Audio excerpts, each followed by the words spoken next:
Dear colleagues, Henry Seriake Dickson, Bayelsa West.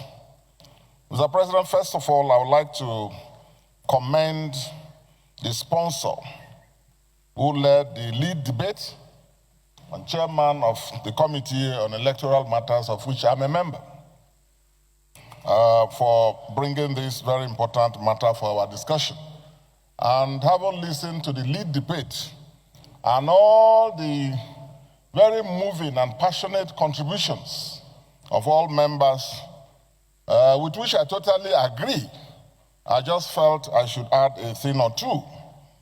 There is no doubt, as has been said, that if there is one pressing matter before this 10th Senate, if there is one pressing matter before this 10th Senate, it is the issue of how we sustain and deepen and ring-fence the electoral system. Because if that fails, then we will only be a democracy in name. We'll only be a democracy in name. And it's a great shame, it's a shame, that election period after election period, we seem to be regressing. I know that in this country, in 2007, President Yar'Adua, right there on the inaugural podium, restated his determination to review the electoral system that brought him into office.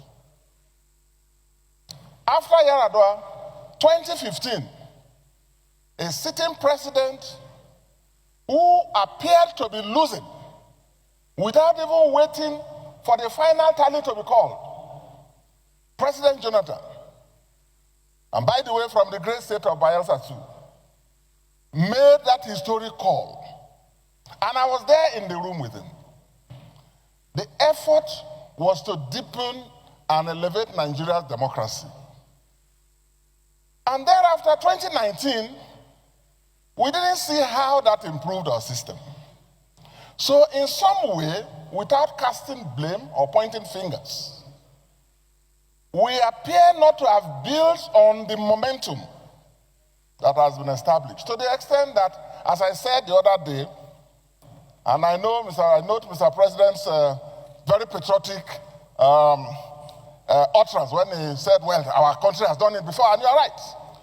Now, it's as if, I don't want to say smaller countries, but we are the giant of Africa, and we remain so, by history and by design. It is other countries now that are now taking the shine. And I say so painfully, with reference to the last presidential elections in Ghana, where the candidate of the ruling party, Dr. Bawumia, candidate of NPP, vice president to the sitting president, Akufo-Addo, before even the tally was completed, placed a call to current president John Mahama and considered and stole the show, as it were, from us, Nigeria. So, Mr. President, if there is one major achievement we must make in this 10th Senate under your leadership, we plead that it should be this issue of electoral reform. In